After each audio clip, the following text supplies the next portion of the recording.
우리 오늘 함께 보신 하나님의 말씀 구약성경 이사야 9장 1절에서 7절에 있는 말씀 봉독합니다.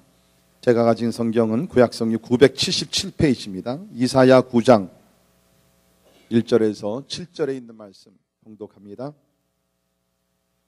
전에 고통받던 자들에게는 흑암이 없으리로다. 옛적에는 여호와께서 스불론 땅과 납달리 땅이 멸시를 당하게 하셨더니 후에는 해변길과 요단 저쪽 이방의 갈릴리를 영화롭게 하셨느니라.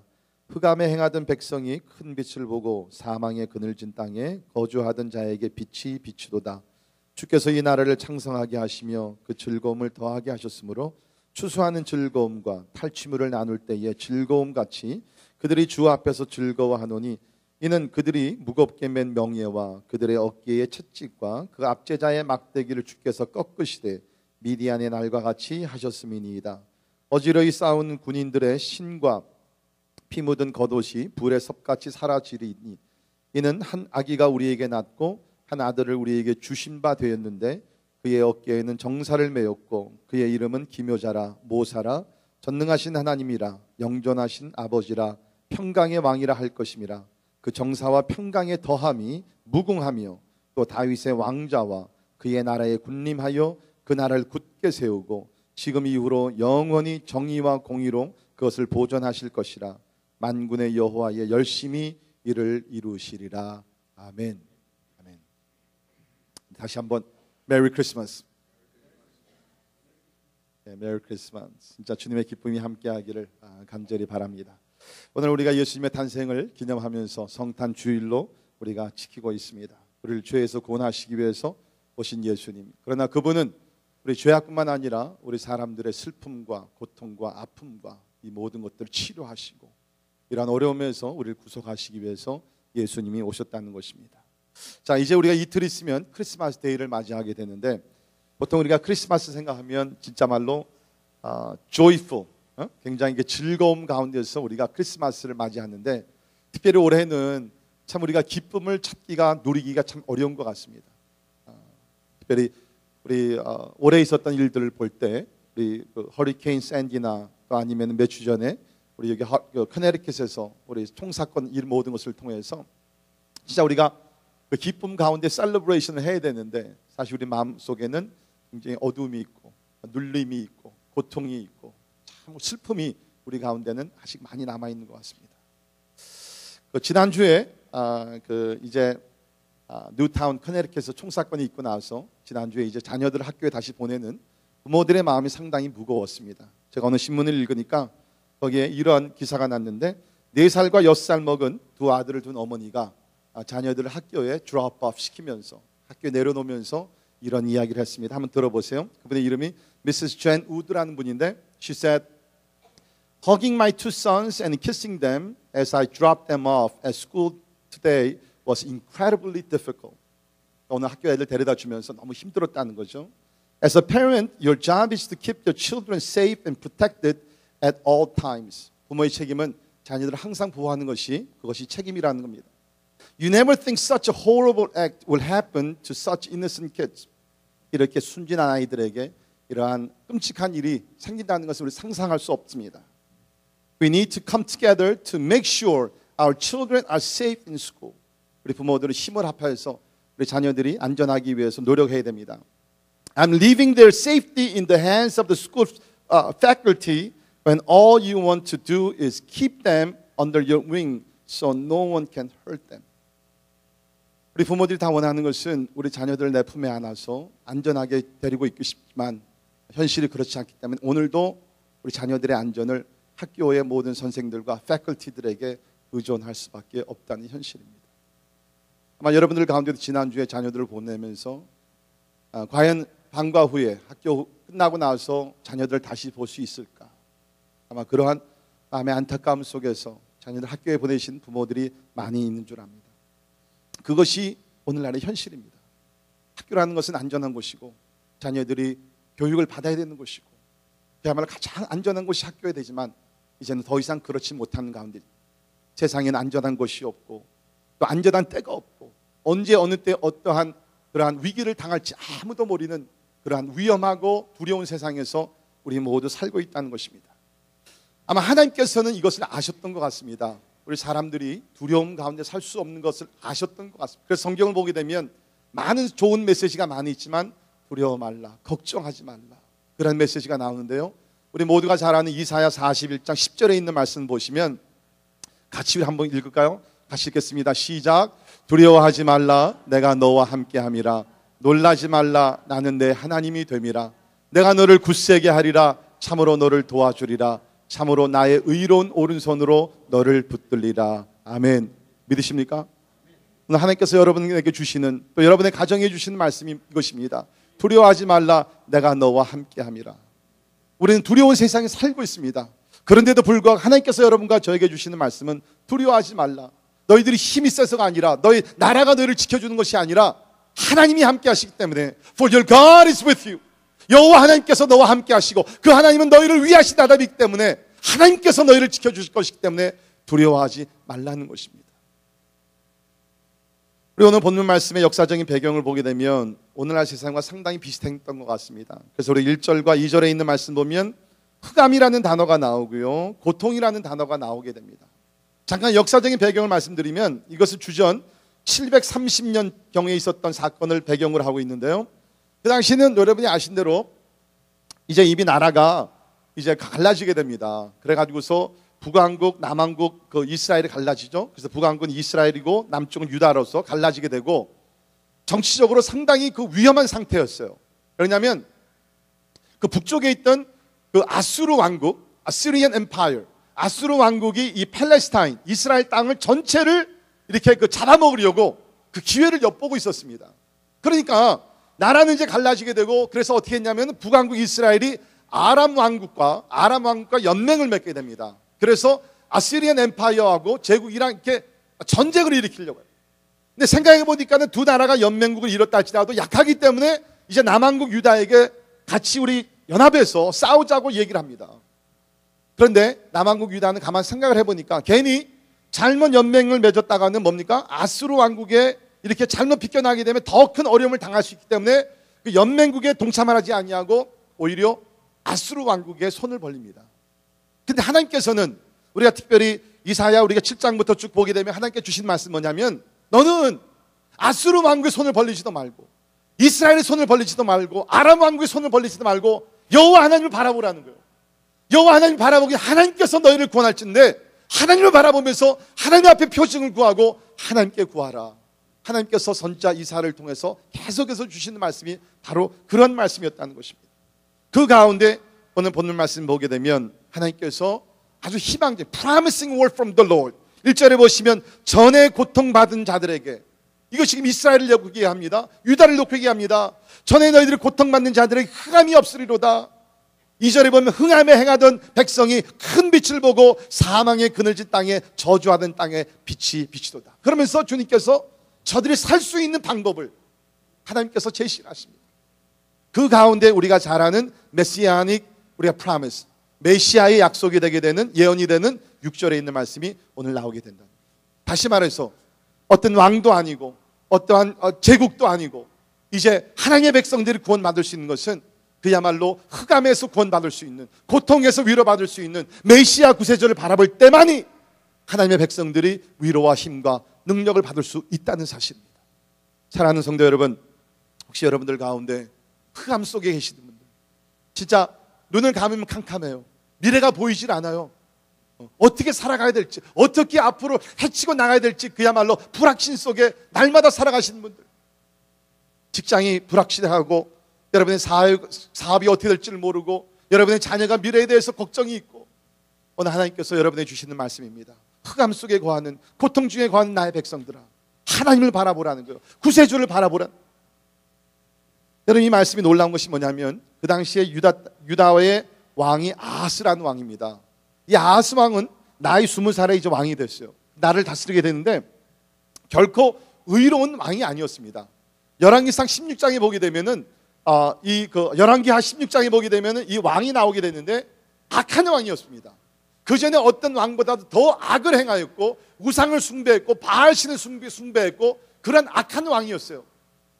그러나 하나님께서는 그 백성들을 사랑하셨기에 왕이 이렇게 그야말로 하나님 앞에서 우상죄를 범하고 엄청난 죄를 범했지만 하나님께서는 그 백성을 버리지 아니하시고 내가 너희 민족을 구원하겠다는 거예요.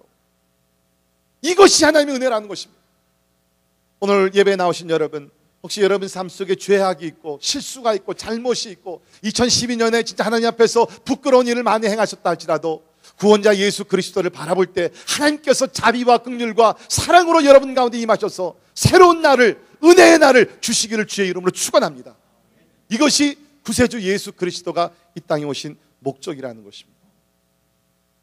오늘 말씀, 특별히 6절에 있는 말씀 보면 이는 한 아기가 우리에게 낳고 한 아들을 우리에게 주신 바 되었다.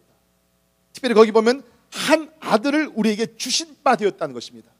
For a son is given, to us a son is given. 하나님께서 아들을 그냥 주셨다는 거예요. 이것은 일방적으로 하나님께서 세상에 하나님의 아들을 주시겠다는 겁니다. 그래서 우리가 잘 아는 요한복음 3장 16절에 보면 하나님이 세상을 이처럼 사랑하사 독생자를 어떻게? 주셨으니. 하나님이 그냥 주셨다는 거예요. 이건 선물로 우리에게 주셨다는 것입니다. 그러나 하나님은 독생자를 주셨어요. 그러나 이 예수 그리스도를 바라보고 의지하고 믿고 영접하는 자들에게는 하나님의 축복이 임하고 또 그렇지 않은 자들에게는 계속해서 끊임없는 불행과 고통 가운데 살 수밖에 없다는 것입니다. 사랑하는 성도 여러분, 이제 우리가 험악한 세상, 그야말로 말 그대로 어둡고 캄캄한 세상에 우리는 살고 있습니다. 누가 설명할 필요가 없어요. 이때 우리가 살 수 있는, 우리 가정들이, 우리 자녀들이 우리가 살아갈 수 있는 유일한 소망은 뭡니까? 구세주 예수 그리스도를 바라보는 것입니다. You need to look to Jesus. 오늘 여러분께서 저의 설교를 다 잊어버린다 할지라도 just remember one word. Look to Jesus. 예수를 바라보십시오. 구원자를 바라보십시오. 사랑의 하나님을 바라보십시오. 그러면 여러분의 인생에 새로운 일들이 일어나게 될 줄을 믿습니다. 시편 62편 5절에 보면 아주 귀한 말씀이 있는데 나의 영혼아 잠잠히 하나님만 바라라. 잠잠히 하나님만 바라라.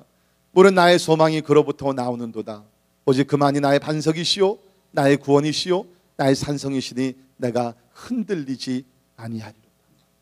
혹시 여러분들 가운데 여러 가지 이유로 마음이 흔들리시는 분들, 어떻게 할 바를 몰라서 방황하시는 분들, 유리하시는 분들, 오늘 하나님께서 여러분에게 들려주시는 음성이 뭐냐면 모든 것을 다 내려놓고 drop everything, 그렇죠? 모든 것을 다 내려놓고 stop everything in your life, 모든 것을 다 중단시키고 나의 영혼아 잠잠히 하나님만 바라보라. 여러분 지난 한 주간 동안 사시면서 얼마나 조용한 시간을 가지셨어요? 진짜 조용히 주님 앞에 나가서 하나님을 바라보면서 하나님의 음성을 듣기 위해서 여러분 얼마나 많이 주님 앞에 나가서 경배하며 기도하셨습니까?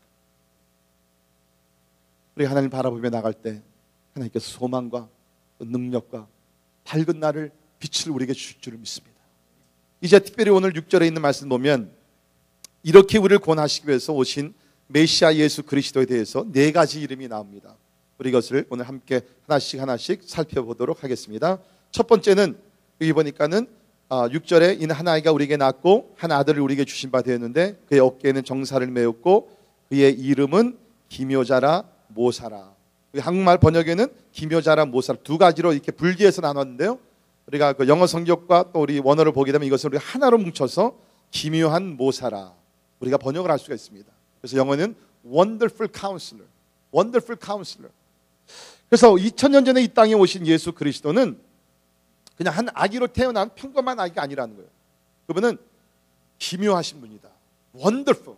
그러니까 원더리라는 것은요 말로 표현이 안 되고 설명이 안 된다는 뜻입니다. 여러분 사실 예수님의 생애를 보면요 사람의 말과 어떤 과학으로 설명이 안 되는 삶이었습니다. 자 생각해 봅시다. 예수님의 탄생이 어떻습니까? 남자의 힘을 빌리지 아니하고 성령의 능력으로서 동정녀 마리아에서 예수님이 탄생하셨어요. That's amazing word. 그렇죠? 전무후무한 그러한 일이었습니다. 과학으로 설명이 안 되는 놀라운 일이었어요. 예수님께서 잘하십니다. 나이 30살이 되셔서 예수님께서 공생애를 시작하시면서 천국 말씀을 가르치십니다. 예수 그리스도의 말씀을 들었던 사람들의 반응이 어떻냐고요? 거기 마태복음 7장 27절에 보면 예수께서 이 말씀을 마치심에 무리들이 그 가르치심에 놀래니, 그 가르치심에 놀랬다는 거예요. They were amazed at his teaching. 말로 표현할 수, 이건 그전에는 들어보지 못한 말씀이에요. 저는 설교를 준비하면서 제 마음속에 그렇게 기도했습니다. 하나님, 제가 오늘 설교를 한다 할지라도 저는 그냥 하나님의 마우스피스가 되게 하시고 우리 성도들이 하나님의 음성을 듣 가운데 진짜 설교를 듣고 나서 진짜 제가 아니라 하나님의 가르치심에 놀라움이 있는 역사가 있게 하여 주시옵소서. 그렇게 될 줄을 믿습니다. 우리 교회 설교 강단은 항상 하나님께서 직접 말씀하시는 강단이 되기를 주님의 이름으로 축원합니다. 그래서 우리 하나님 말씀을 들을 때마다 하나님 말씀은 놀라. 우리 예수님은 탄생이 놀랍고요, 가르치심이 놀랍고 뿐만 아니라 예수께서 하시던 모든 역사들이 놀라운 일들이었습니다.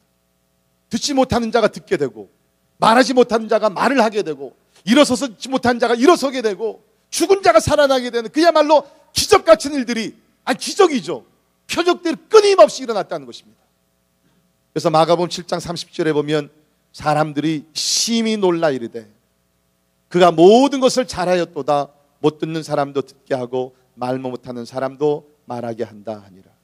여러분, 오늘날 사람들이 예수님의 신성에 대해서 과연 예수님이 진짜 하나님의 아들 하나님이셨느냐, 거기에 대한 의심과 질문을 많이 합니다.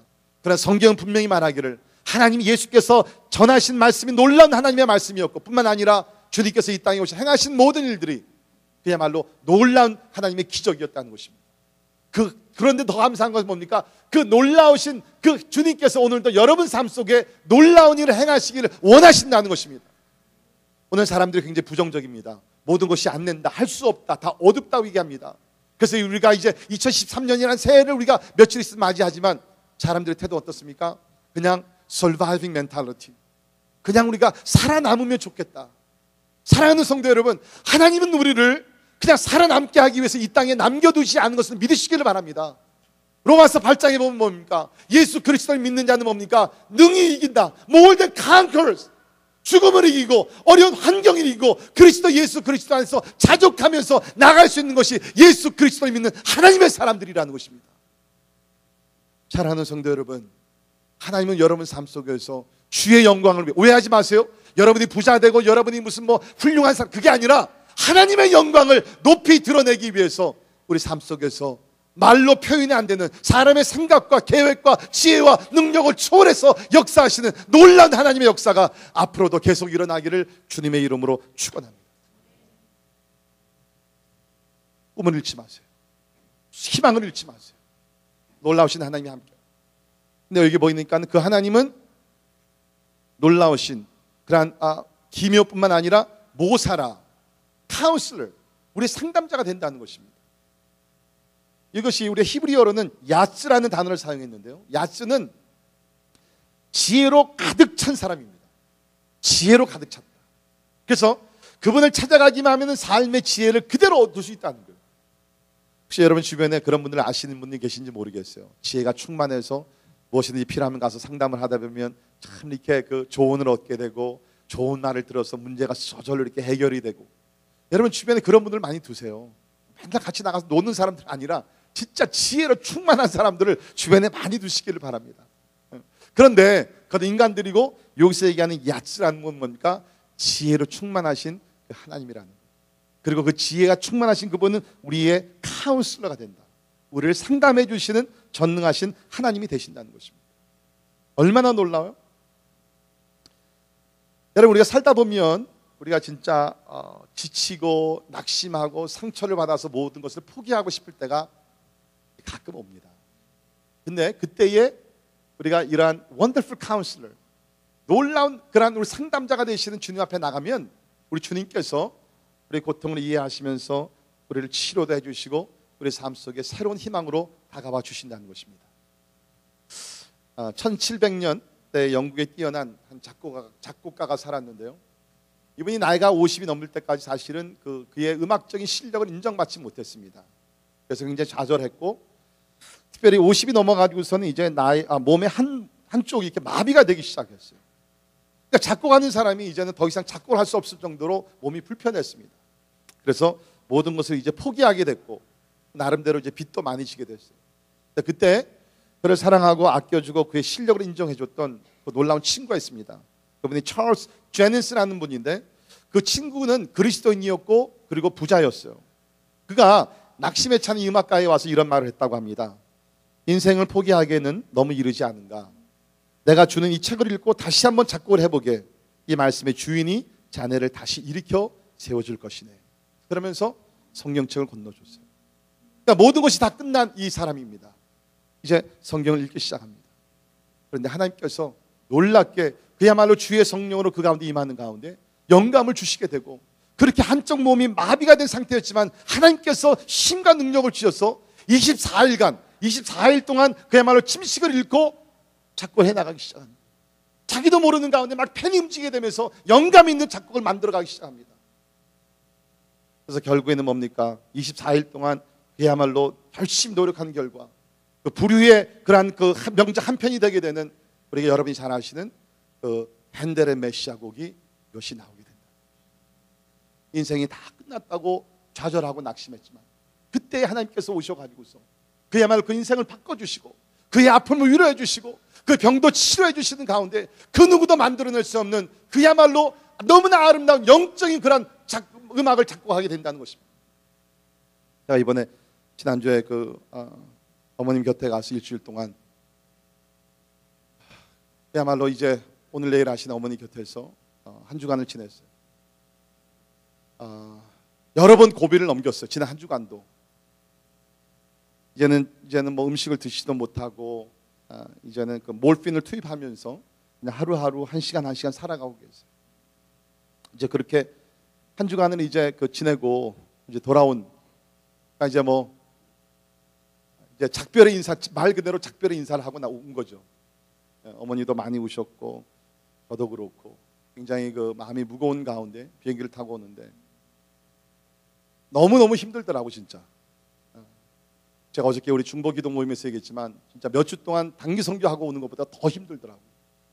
너무나 지치고 참 힘들어 있는데, 그래서 제가 이제 그 비행기 안에서 그 찬양을 듣는데 이 핸델 메시아 곡을 이렇게 쭉 들으면서 특별히 그 할렐루야 그 찬양이 울려 나오는데 진짜 지쳐 있고 저도 나름대로 좀 낙심도 되고 그런 부분에서 하나님께서 이렇게 다시 살려주신, 다시 은혜를 주신, 진짜 그 프레드릭 핸들 그분이 진짜 그 몇백 년 전에 경험했던 그 고통과 절망과 좌절 가운데 있는데 하나님께서 영감을 주셔서 성경에 있는 말씀을 그대로 해서 내 백성을 위로하라부터 시작을 해가지고서 할렐루야 찬양이 울려나는데, 여러분 그렇습니다.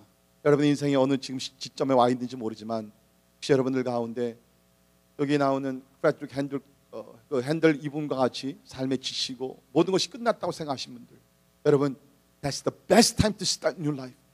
여러분 인생의 모든 것이 끝났다고 생각하는 그때가 하나님께서 여러분을 통해서 새로운 역사를 창조할 수 있는 좋은 기회가 되는 것을 믿으시기를 바랍니다. 그래서 예수 그리스도께서 우리 땅에 오시면서 다른 부분보다도 기묘한 모사로, 원더풀 카운슬러로 이 땅에 오셨다는 것입니다. 두 번째, 2000년에 오신 아기 예수 그리스도는 누구십니까? 전능하신 하나님이라는 것입니다. 이것이 아이러니한 것이에요. 말구의 어린아이로 태어나셨지만 그분은 평범한 어린아이가 아니라 전능하신 하나님으로 우리 가운데 임하셨다는 것입니다. 여러분, 지혜가 없는 능력은 위험한 폭력이 될 수밖에 없습니다. 그렇죠? 우리 그런 사람들 많이 보잖아요. 그런 지도자들 보잖아요. 지혜가 없는 그런 어떤 권력과 능력은 위험한 폭력으로밖에 빠질 수가 없습니다. 뿐만 아니라 반대로 능력이 없는 지혜는요, 그건 아주 그냥 그 무가치한 것입니다. 그런데 우리 2000년에 오신 예수 그리스도 뭡니까? 지혜로 충만하고 능력이 충만한, 그 능력이 보통 능력이 아니라 그야말로 모든 것을 가능케 하시는 그 능력자랍니다. 그런데 감사한 것은 그 능력 있는 그 하나님 말이죠, 굉장히 개인적인 하나님이라는, 개인적인 하나님입니다. 어떤 면에서 우리의 아픔과 슬픔과 우리의 고통과 우리의 번민과 모든 것을 우리 예수님께서 이해하시고 우리를 동정하신다. 그것을 위해서 예수님께서 아기로 탄생을 하셔가지고서 결국에는 성인으로 자라시면서 죽기까지 경험을 하셨다는 거예요. 여러분 생각해 보세요. 그냥 예수님이요, 이 땅에 오실 때 하나님이니까, 그렇죠? 모든 것이 가능한 하나니까 그냥 나이 30의 모습으로 올 수도 있었습니다. 올 수도 있었어요. 근데 예수님께서 왜 어린아기로 태어나셨냐? 그것은 뭡니까? 우리 사람이 태어나는 그러한 과정부터 죽음에 이르기까지 인생이 겪는 모든 고통과 그 역경과 모든 것을 다 경험을 하시는 가운데, 그래서 결국에는 뭐예요? 우리가 그 과정을 걸어갈 때, 인생의 여정을 걸어가면서 모든 고통과 시련과 아픔과 모든 것을 경험할 때 주님께서 그것을 이미 경험을 하시고 우리를 위로하시고 도우는 하나님의 능력이 되신다는 거예요. 그래서 우리가 히브리서 4장 15절에 보면 우리에게 있는 대제사장은, 자, 우리 구약에 보면 대제사장은 뭡니까? 백성들 대신해서 지성소에 들어가서 예배를 드리고 죄 용서를 받기 위해서 우리를 이끌어가던 사람들입니다. 우리에게 있는 대제사장은 우리의 연약함을 동정하지 못하실 이가 아니에요. 좀 힘들게 번역이 됐는데 쉽게 얘기하면 우리의 연약함은 뭐예요? 동정한다는 거예요. He sympathizes with us. 동정을 한다는, 우리가, 근데 여러분 이거 이해하셔야 돼요. 보통 우리가 동정한다 그러면 뭡니까? 가난한 사람 동정, 그런 식이 아니에요. 이거는 뭐냐면 그 사람의 아픔과 고통과 모든 것을 같이 느끼는 거예요. 같이 느끼는 거예요.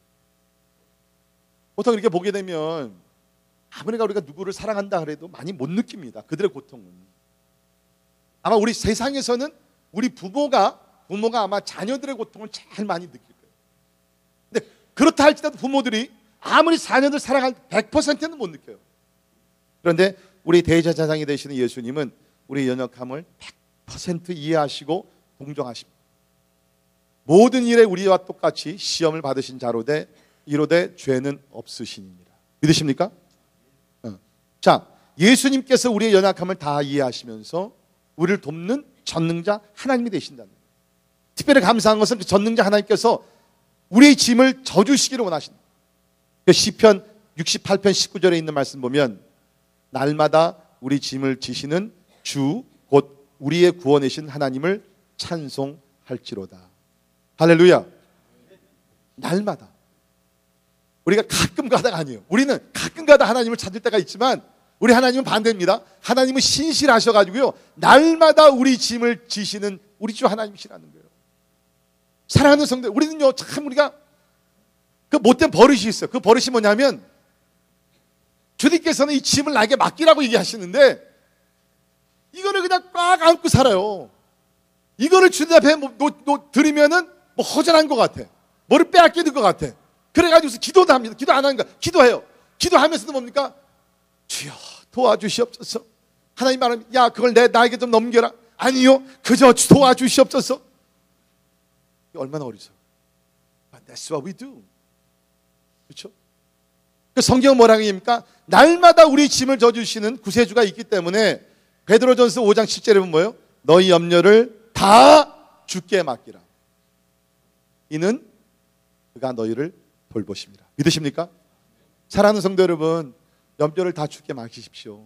경제적인 염려, 건강에 대한 염려, 자녀들의 미래에 대한 염려 다 주께 맡기십시오. 넘버 원, 여러분이 염려해서 해결되는 문제가 없고요. 넘버 투, 하나님께 맡긴 하나님께서 놀랍게 그 염려를 기쁨과 평강으로 바꿔주십니다. 진짜요. 과장된 얘기가 아닙니다. 진짜 하나님께서 그 모든 염려를 주께 맡기면 하나님께서 모든 것을 맡아주신다는 거예요. 이번에 제가 그 어머니 옆에 가서 진짜 죽음을 하루 진짜 눈앞에 두신 어머님이죠. 할 수 있었던 게 별로 없어요. 그냥 같이 기도하고 찬송하고 주께 모든 것을 맡기고, 그러니까 진짜 숨이 지금 넘어가는 그러한 순간에 있으신 어머님이십니다. 그런데 같이 찬송을 부렸어요. 평화로다 하늘 위에서 내려온. 여러분, 이 세상에 누가 그렇게 살아갈 수가 있어요? 죽음이 눈앞에 와 있는데 어떻게 그 영혼이 하나님을 찬양할 수 있어요? 그 이유는 뭐냐면 모든 염려와 걱정과 죽음의 문제까지도 주께 맡기니까 비록 육신의 고통이 있을지 모르지만 그 영혼의 깊은 곳에서 하나님을 찬송하게 될 줄을 믿으시길 바랍니다. 혹시 여러분들 가운데 아직 예수를 영접하지 않으신 분들 꼭 예수님 영접하셔야 돼요. 그래야지만 여러분이 우리 영생 구원뿐만 아니라 이 땅에 사는 동안에도 여러분께서 여러분의 짐을 홀로 지고 가실 필요가 없다는 거예요. 주님을 영접하시면 주님께서 여러분의 짐을 대신 져 주십니다. 그리고 우리는 주님의 손을 붙들고 날마다 걸어가면 되는 거예요. 특히 예수님은 많은 짐들이 있지만 그 가운데 죄의 짐을 지시고 십자가에서 우리를 구원하시기 위해서 이 땅에 오셨다는 것입니다. 이사야 53장 4절에 보면 그는 실로 우리의 질고를 지고 우리의 슬픔을 당하였거늘 그렇게 얘기하고 있습니다. 우리 질고라는 것은 우리의 죄악을 얘기하고 있는데 그 죄악을 져주시기 위해서 우리 슬픔을 주님께서 당하시면서 십자가에 달려 죽으셨다는 것입니다. 제가 자주 얘기하지만 사람들은 죄의 문제를 어떻게 해결하려고 합니까? 내가 착한 일을 많이 하면. 그렇죠? 뭐 예수를 믿는 사람이나 예수를 믿지 않는 동일한 것. 예수를 믿는 사람들도 가만 보면 그렇죠? 우리가 어떻게 해요? 내가 하나님 앞에 죄를 범하면 뭐 합니까? 내가 착한 일을 더 하려고, 기도를 1시간 더 하려고 그래, 봉사를 더 하려고 그래. 그럼 하나님께서 그냥 나의 행함을 보고서 나의 죄를 용서하지 않겠느냐. 여러분 그 생각 묻으세요 빨리. It doesn't work. 하나님의 법으로는 그게 안 된다는 거예요. 사람의 생각과 이치로는 그거 맞는 것 같은데 내가 한 번 잘못하고 내가 두 번 착한 일을 하면 하나님께서 플러스 마이너스에서 나를 봐주시지 않겠느냐. But it doesn't work. 죄라는 것은요, 한 번 범하든지 100번 범하든지 작은 죄를 범하든지 크게 죄를 범하든지 sin is sin. 죄는 죄고 죄악의 결과 심판을 받을 수밖에 없어요. 죄의 문제를 해결할 수 있는 방법은 딱 한 가지입니다. 나의 죄를 위해 십자가 죽으신 예수 그리스도 앞에 나가 죄를 고백하고 예수님을 영접할 때 주님께서 우리의 죄의 짐을 빼앗아서 나에게서 걷어가셔서 나에게는 자유와 용서를 주시는 것을 믿으시길 바랍니다. 이것이 복음이라는, 이것을 위해서 예수님이 오셨다는 겁니다. 자, 그런데 오늘 여기 사용된 전능하라는 단어가요, 전능하신 하나님이 히브리어로 엘기볼, 한번 따라합시다. 엘기볼. 네, 더 좋습니다. 자, 우리가 성경에 보면 하나님의 이름이 이 전능자라는 그런 것도 또 여러 개의 단어를 사용합니다. 예를 들면 뭐 엘셰다이라는 단어도 전능하신 하나님이라는 단어가 있는데 여기서는 엘기볼이라는 썼는데 특별히 이것은 뭐냐면 전사, mighty warrior. 그렇죠? 싸움에 나가 싸우는데 그 싸움을 승리로 이끌어가는 그 워리어가 있다는 거예요. 그 전쟁에 전사가 있다는 거예요. 아무리 그 군대가 약해지고 적군 앞에 무릎을 꿇는 앞에 순간까지 왔다 할지라도 이 마이티 워리어가 나타나서 싸우게 되면 승리로 이끌어가는 분, 그분이 바로 엘기볼, 우리를 위해 싸우시는 전능하신 하나님이시다. 그 하나님께서 우리와 함께 하신다. 여러분 다윗의 이야기를 잘 아십니다. 그렇죠? 골리앗 장군 한 3m가 되는 그 거인입니다. 온 이스라엘 백성이 이 거인 앞에서 지금 숨을 죽이면서 두려워 떨고 있습니다. 그때 형들에게 점심을 가져다 주려고 왔던 이 조그만 다윗이, 그렇죠? 저 골리앗을 바라보면서 내가 나가 싸우겠다는 거예요. 내가 저놈을 참 부수겠다는 거예요. 형들이 말립니다. 군사들이 말립니다. 너같이 어린아이 가서 어떻게 저 거인을 무찌를 수 있겠느냐. 그때에 다윗이 뭐라 그랬어요? 자, 사무엘상 17장 45절에 보면 다윗이 블레셋 사람에게 이르되 너는 칼과 창과 단창으로 내게 오거니와. 그러니까 여기 보니까 이 거인이요, 자기 힘도 센데 이 칼과 창과 단창 여러 가지 무기를 갖고 있었어요. 내게 오거니와 나는 but for me, 나는 만군의 여호와의 이름으로, 그렇죠? But I come against you in the name of the Lord Almighty. 엘기볼, 만군의 여호와의 이름으로 내가 모욕하는 이스라엘 군대 하나님의 이름으로 내게 나아가노라. 할렐루야. 사랑하는 성도 여러분, 세상은요 칼과 창과 단창으로 우리를 공격합니다. 사랑이 우리를 공격합니다. 하나님의 일을 하고자 할 때 우리를 방해하며 자꾸 우리를 낙심하고 우리를 쓰러뜨리려고 합니다. 그때 기억하세요. 여러분이 여러분의 힘과 지혜, 여러분의 결단, 여러분의 신앙심, forget it. 안 돼요. I don't care. 여러분이 신앙생활을 얼마나 오래 한다 할지라도, 여러분이 장로가 되고 목사가 되고 권사가 되고 선교사가 되고 뭐 어떤 직분이 있다 할지라도 하나님을 의지하지 아니하고 여러분을 의지하면 여러분은 패배다. 반대로 우리가 약하더라도, 배운 것이 좀 부족하더라도, 내가 예수 믿은 지 지금 하루 이틀밖에 안 된다 할지라도 그야말로 만군의 여호와 하나님, 엘기볼, 나의 전사가 되시는 마이티 워리어 Lord Almighty, 그 하나님의 이름을 우리가 부르며 선포하며 나갈 때 우리는 약하지만 아무리 강한 군사나 강한 적군이나 아니 사단 마귀가 내 앞에서 방해한다 할지라도 만군의 여호와 이름이 더 강하기 때문에 사단조차도 만군의 여호와 앞에 무릎을 꿇게 될 줄을 믿습니다. 두려워하지 마세요. 경제 앞에, 경제 불황 속에 두려워하지 마세요. 사고 질병 두려워하지 마세요. 전능자 하나님을 의지하며 나아갈 때 하나님께서 여러분을 지키시고 하나님이 허락하지 않는 일들은 절대로 일어나지 않게 될 줄을 믿습니다.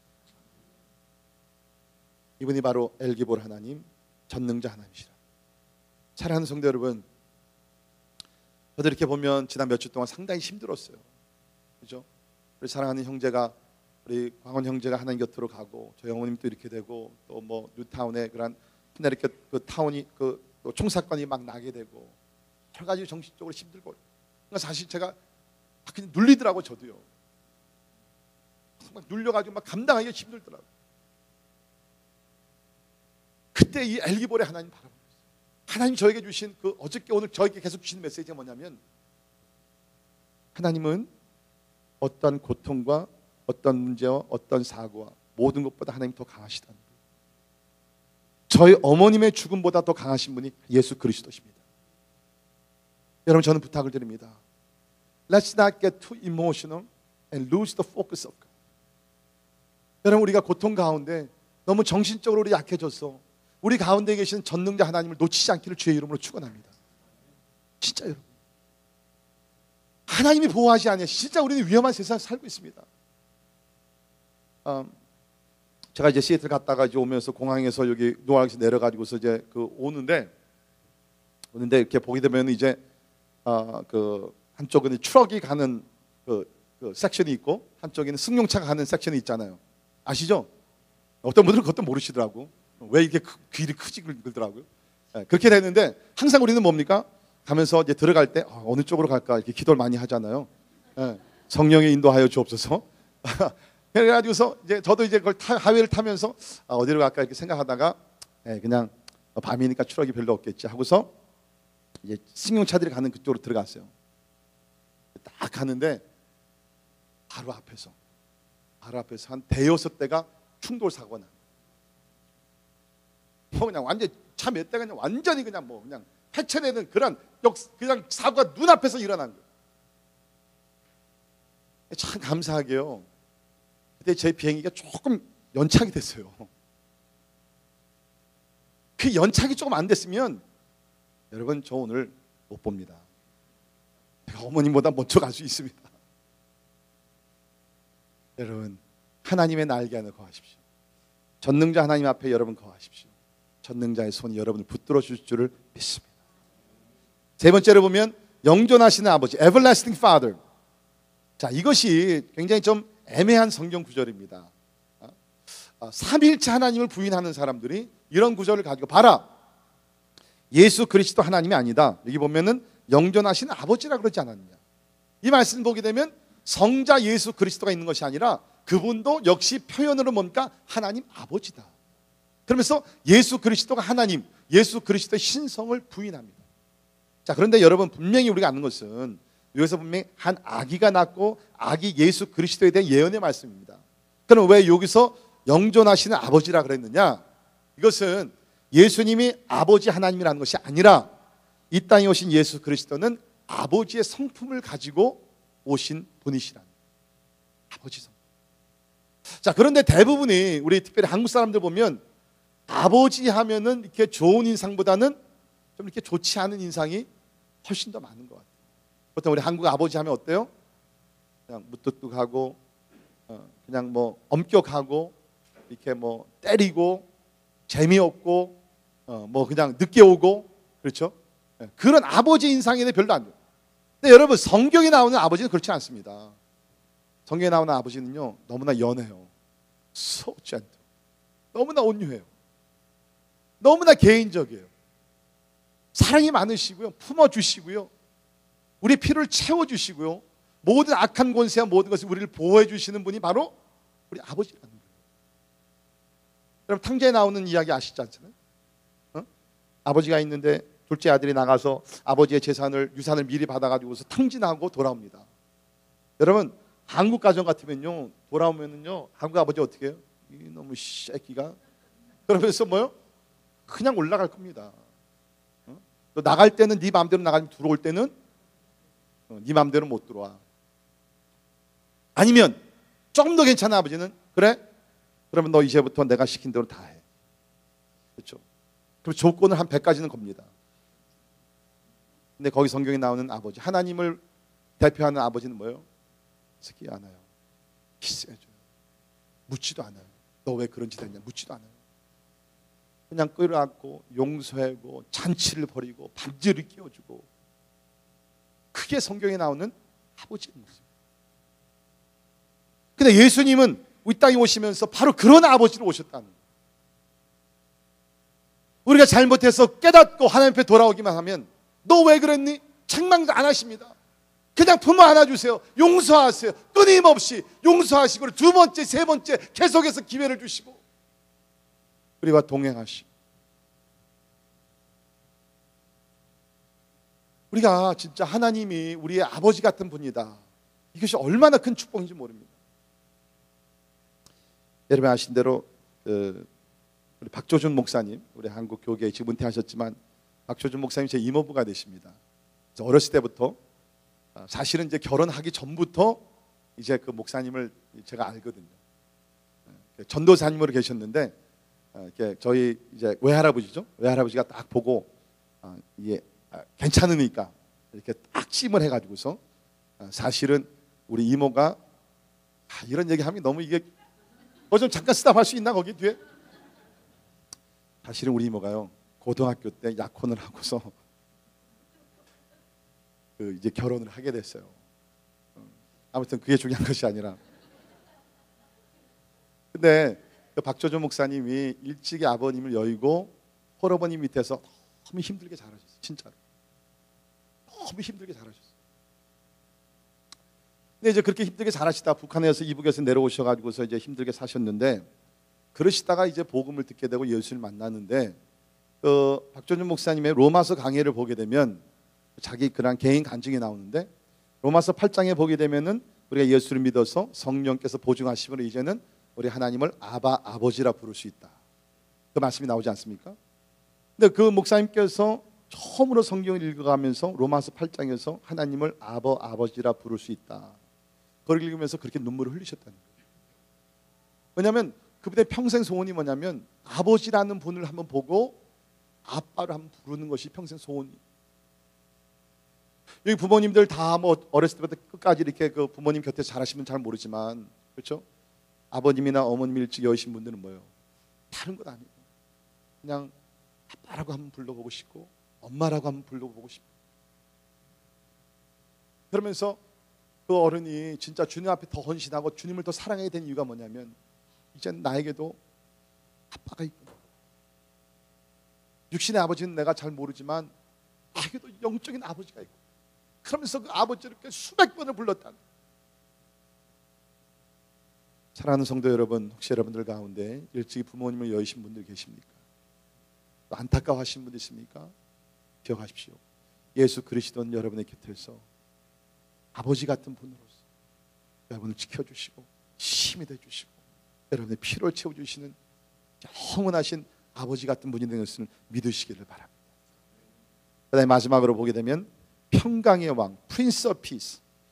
이 아기는 평범한 아이가 아니라 왕으로 오시는 아기였는데요, 지금도 그렇지만 그때에도 왕이라는 인물들은 대부분이 독재자, 그리고 막 자기 힘과 권세로서 막 악용을 하게 되는 그런 사람들이었는데, 근데 여기 보니까는 왕은 왕인데, 그렇죠? 하나님의 나라 왕으로 오신다는 거죠. 왕은 왕인데 그 왕이 평강의 왕이라는 거예요. 평강의 왕이다. 평강으로 다스리시는 왕이 된다는 거죠. 그래서 평강의 왕으로 이 땅에 오셔가지고서 7절에 있는 말씀 보게 되면 뭡니까? 정의와 공의로 그 나라를 평강으로 보존하게 된다. 자, 지난주에 우리나라에 새로운 역사가 역사적인 날이었습니다. 그렇죠? 진짜 그 동양에서 진짜 그 여자가 특별히 한국같이 아직도 그러한 그 남성이 굉장히 이렇게 막 그 남있는 한 메일 셔프니스틱한 그런 멘탈리티가 아직도 깊게 뿌리 박혀 있는 나라에 여성이 대통령이 됐다는 것은 이거는 뭐 진짜 새로운 놀라운 일입니다. 우리 교회도 지금 빨리 뭔가 좀 하긴 해야 될 것 같아요. 우리 교회 지금 뭐 목자도 안 되고 뭐 팀장도 안 되고 아무것도 안 돼요. 뭐 성경적인 얘기니까 그거는 또 다른 거지만, 근데 여러분 진짜 기도하셔야 됩니다. 진짜 여러분 기도하시고, 여러분 성경을 보면 나라 지도자는요 그 사람이 예수를 믿건 예수를 믿지 않건 나라 지도자들을 위해서 기도하라 그랬어요. 그 이유는 뭐냐면 우리가 평강 가운데 신앙생활을 잘하기 위해서 기도하라 그랬습니다. 아마 제가 추측하기는 이제 많은 변화가 일어나게 될 거예요. 그렇죠? 우리가 좋은 변화들이 일어나기 위해서 진짜 슬로건 그대로 모든 국민들이 행복을 느끼며 살아갈 수 있는 그 아름다운 나라로 우리가 세워나가기 위해서 우리 나라 지도자를 위해서 여러분 많이 기도하시기를 바랍니다. 자, 그런데 오늘 보니까는 우리의 영적인 왕이 되시는 예수 그리스도는 평강으로 이 땅에 오신다. 그래서 예수님의 탄생 주변을 보게 되면 그런 이야기가 많이 나오는데요. 우리 누가복음 2장 14절에 보면 지극히 높은 곳에서는 하나님께 영광이요 땅에서는 기뻐하신 사람들 중에 평화로다. 사람들 중에 평화로다. 주님께서 이 평강을 주시기 위해서 이 땅에 오셨어요. 우리가 구체적으로 보게 되면 뭡니까? 주님이 이 땅에 가지고 오신 평화는 두 종류의 평화입니다. 하나는 peace with God, 하나님과의 평화죠. 죄로 인해서 하나님과의 관계가 끊어졌어요. 아니, 끊어질 정도가 아니죠. 로마서를 보게 되면 we have become the enemy of God, 하나님과의 원수입니다. 여러분, 우리가 지금은 하나님의 자녀가 돼서 하나님과 굉장히 친밀한 관계 속에서 하나님과 예배하며 교제를 나누고 있지만 예수를 만나기 전에는 we were the enemy of God. 여러분, 원수 한번 만들어 보셨죠? 어때요? 보기도 싫어요. 가까이 가기도 싫어요. 함께 앉는 것도 싫어합니다. 그렇죠? 한번 원수가 되면 그 골이 얼마나 깊어요. 우리가 한국과 일본의 그러한 그 역사적인 배경이 있기 때문에 36년 동안 우리가 일제시대에 있었기 때문에 그 시간이 많이 지났는데도 뭡니까? 아직도 저 같은 사람은 뭐 일제시대 산 사람도 아니지만 인간적으로 생각하면은 뭐요? 미워한 마음이 있잖아요. 참 희한하죠. 그러면서도 일제차들은 다 사더라고. 하나님과 우리가 원수였다는 거예요. 그런데 평강의 왕이 되신 예수 그리스도께서 죄 때문에 하나님과 우리가 분리되고 하나님 원수가 되었으니까 죄의 문제를 주님께서 해결해 주셨어요. 그래서 이제는 예수 그리스도를 통해서 하나님 앞에 나아갈 수 있고 하나님의 자녀가 되고 peace with God, 하나님과 화평을, 평강을 누리게 되었습니다. 할렐루야. 하나님이 주시는 평강을 하나님 안에서 누리시기를 바랍니다. 여러분이 아직도 하나님을 무서워하고 하나님을 경외하는 것은 좋지만 하나님을 무서워하시는 분들 절대로 무서워하지 마세요. 예수 그리스도께서는 여러분을 하나님과 하나로 만들기 위해서, 하나님과 화목케 하기 위해서 주님께서 오셨거든요. 근데 우리가 아직도 하나님을 무서워한다 그러면 구속의 역사가 낭비가 되잖아요. 그렇게 하지 마세요. 하나님이 여러분을 사랑하시고 하나님이 여러분과 화평하시기를 원하세요. 편안한 마음으로 하나님 앞에 나가시기를 바랍니다. 그뿐만 아니라 뭡니까? 예수님은 우리에게 오셔서 서로 화평할 수 있도록, 그렇죠? 여러분, 우리가 오늘 사는 시대는 한마디로 말씀하면 오늘 시대는 어떤 시대입니까? Broken world, 깨진 우리가 세대에 살고 있어요. 그렇죠? 보세요. 부부 관계가 깨집니다. 부모와 자식 간의 관계가 금이 가기 시작합니다. 그렇죠? 우리 동료들 간에, 우리 교회 안에들 보세요. 얼마나 분쟁과 이런 다툼이 있습니까? 참 부끄러운 얘기예요. 여러분 주변을 보시면요, 굉장히 안전된 관계, stable relationship, very hard to find. 친구들 관계도 그래요. 보면요, 관계가 조금 이렇게 있다가는 뭐 어떻게 됩니까? 가까워졌다면 또 멀어져요. 왜? 그 성경적 예언이거든요. 사랑이 식어져 간다 그랬잖아요, 마지막 때에. 그런데 이것을 극복할 수 있는 방법이 있어요. 그것이 뭐냐면 평강의 왕이 되신 예수 그리스도를, 우리 관계 속에 우리 예수 그리스도를 초청하는 거예요. 그래서 우리가 서로를 관계를 빌드업해 나가면서 나의 사랑, 나의 관심, 나의 어떤 배려가 아니라 예수 그리스도의 사랑으로, 예수 그리스도의 배려로, 예수 그리스도의 용납하심으로 우리가 상대방을 대할 때 우리는 그리스도 안에서 화평을 누리게 될 줄을 믿습니다. 그것을 위해서 예수님이 오셨어요. 그래서 예수님은 요한복음 14장 27절을 보면 평안을 너희에게 끼치노니 곧 나의 평안을 너희에게 주노라. 주는 것은 세상이 주는 것과 같이 아니하니라. 제자 여러분이 보시면 평안을 너희에게 끼친다. 영어로는 peace I leave with you. 그렇죠? My peace I give you. 여러분 여기서 얘기하는 평강은요, 하나님이 선물로 주시는 겁니다. 성경을 통해서 우리가 보게 되면 어떤 것들을 막 노력하고 훈련해서 우리가 쌓는 것도 있지만 하나님께서 거저 주시는 은혜가 있어요. 여러분, 구원을 우리가 받은 것입니까? 우리가 노력해서 얻은 것입니까? 에? 받은 것이에요. 마찬가지로 하나님께서 평강을 우리에게 그냥 주시기를 원하신다는 거예요. 오늘도 누구든지 평강의 왕을 바라보면서 주님, 내 마음에 고통이 있고 번민이 있고 갈등이 있고 여러 가지가 있습니다. 나에게 평강을 주여 허락하여 주옵소서. 주를 바라보는 자들에게 주님께서 하늘의 평강을 주실 줄을 믿습니다. 진짜 예수님께서 부활하시고 나서 제자들에게 오셨어요. 제자들은 두려워 떨고 있었습니다. 왜? 제자들이 예수님을 부인했잖아요. 버렸잖아요. 도망갔잖아요. 베드로뿐만 아닙니다. 12제자 모든 사람들이 예수를 버리고 다 도망했어요. 그런데 예수님은 두려워 떨고 있던 제자들이 오셔서 주셨던 첫 번째 말씀이 뭡니까? 내가 너희들에게 평강을 주노라. 요한복음 20장 19절에 너희에게 평강이 있을지어다. Peace be with you. Peace be with you. 주님께서 제자들을 먼저 책망 안 하셨어요. 왜? 이미 두려워 떨고 있었기 때문에, 자기의 잘못을 깨닫고 있었기 때문에. 이제 저들에게 필요한 것은 뭐냐면 마음의 평강입니다. 혹시 여러분들 가운데 이제까지 살아오면서 하나님 앞에서 부끄러운 일도 하고 죄도 범해서 하나님의 심판이 두려워하시는 분들, 여러분 기억하세요. 여러분이 잘 들으세요. 여러분이 하나님 앞에 진실하게 잘못한 것을 인정하고 하나님 앞에 나와서 회개하고 이제는 새로운 삶을 살기를 원하시고 결단 내리시면 하나님은 더 이상 그 문제에 대해서, 죄에 대해서 책망 안 하십니다. 믿으십니까? 이것이 하나님의 사랑이에요. 이제 하나님께서 여러분에게 주시기를 원하시는 축복은 평강이라는 거예요. 죄에서 자유의 평강, 걱정 근심에서 평강, 두려움에서 평강, 하나님께서 평강을 선물로 주시기를 원하신다는 것입니다. 여러분, 하나님의 나라는 평강의 나라입니다. 예수님께서 다스리시는 모든 곳에는 평화가 있는 것을 기억하시기를 바랍니다. 예수를 믿으면서도 마음에 불안이 있고 걱정 근심이 쌓이고 어두움 속에 두려움 생각이 있으면 그것은 하나님을 잘못 믿고 있는 것이다. 하나님을 제대로 믿게 되면, 하나님을 제대로 만나게 되면 어떤 어려운 상황 속에서도 마음의 평화를 누리게 될 줄을 믿습니다.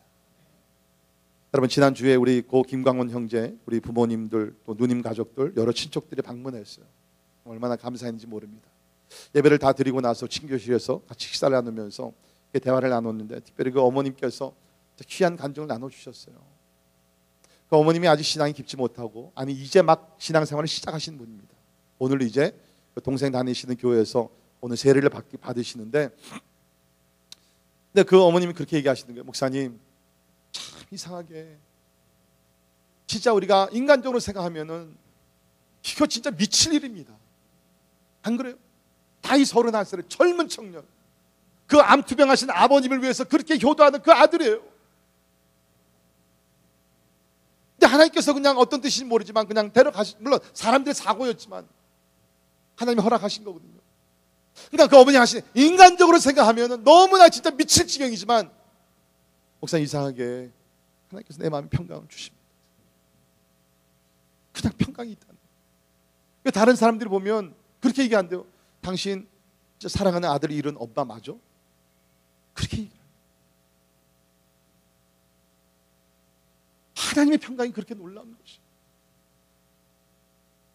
저도 지금 죽음을, 우리 어머님 오늘 가실지 몰라요. 누가 전화 오기만 하면 저는 막 지금 긴장이 됩니다. 그렇지만 그런 순간이 있지만 제가 이렇게 여러분 앞에서 담대하게 힘차게 하나님의 말씀을 오늘 증거할 수 있는 것은 다른 것이 아니에요. 평강의 왕이 되신 주님께서 제 마음속에 우리 어머님 가운데 계시기 때문에 다 주님께 맡기니까 하나님의 평강으로 우리 마음을 채워줄 줄 믿습니다. 평화 평화로다 하늘 위에서 내려오네. 평화는요, 하나님께서 내려주시는 것이에요. 여러분, 세상에서 안전한 곳 우리 봤잖아요. 뉴타운 커네리컷 봤잖아요. 안전한 곳 없어요. 얼마나 그곳이 안전한 곳인데 끔찍한 사건이 일어날 것이 누구도 예측하지 못한 장소예요. 온전한 평화는 평강의 왕이 되시는 예수 그리스도를 모시고 사는 그 마음속에 임하게 될 줄을 믿습니다. No, really, 여러분 성경 보시면 우리는 자꾸 성경을 너무 영적으로 풀이해가지고요, 하나님의 축복을 우리는 반밖에는 누리지 못할 때가 많이 있어요. 이 구원이라는 것도 물론 우리가 영적으로 구원받아서 영생으로 옮겨가는 것이 큰 축복이 많습니다. 근데 하나님의 구원도 영적으로만 구원한 것이 아니에요. 예수님께서 우리 병도 치료해 주시고, 물론 우리가 죽을 때가 되면 다 가는 것이지만 하나님께서 육신으로도 구원해 주시고, 어려운 환경에서도 그 광풍이 일어나고 그럴 때 구원을 하나님께서 구원해 주시고, 하나님의 구원은 홀리스틱고, 그렇죠? 하나님께서 전인격적으로 우리를 구원해 주신 하나님이라는 거예요. 근데 평강도 그렇습니다. 그냥 내가 뭐 마음의 평강, 그게 아니에요. 여러분, 예수를 제대로 믿으면 보세요. 그야말로 원수가 지내던 부부가 하나가 됩니다. 서로 용서합니다. 용서할 수 없던 때를 진짜 용서하게 됩니다. 진짜 교회에서도 서로 갈라졌던 성도들이 그리스도 안 서로 회개하고 한 형제 자매가 되어서 더 화목하면서 교회가 부흥하는 그런 역사들이 일어나게 됩니다. 그것이 예수를 제대로 믿는 사람들. 이것이 국가적으로도 마찬가지예요. 1900년 초에 아르헨티나하고 칠레 두 나라가 국경, 그 바운드리를 놓고서 수십 년간 싸움을 했습니다. 지금 우리 한국이 뭐 독도를 놓고 지금 일본과 계속 막 신경을 벌이잖아요. 신경인가 한국말인가 일본말인가 잘 모르겠네. 아무튼 마찬가지로 그 칠레하고 아르헨티나가 수십 년을 그 영토를 놓고서 싸움을 했어요. 근데 막 수십 년이 가더라도 싸움이 끝나는 것이 아니에요. 할 수 없이 그때 이제 영국의 이제 그 지배를 받고 있던 그 시대이기 때문에, 그래서 영국 왕에게 이것을 이제 도움을 요청했어요. 그때 영국 왕이 누구였냐면은 에드워드 7세.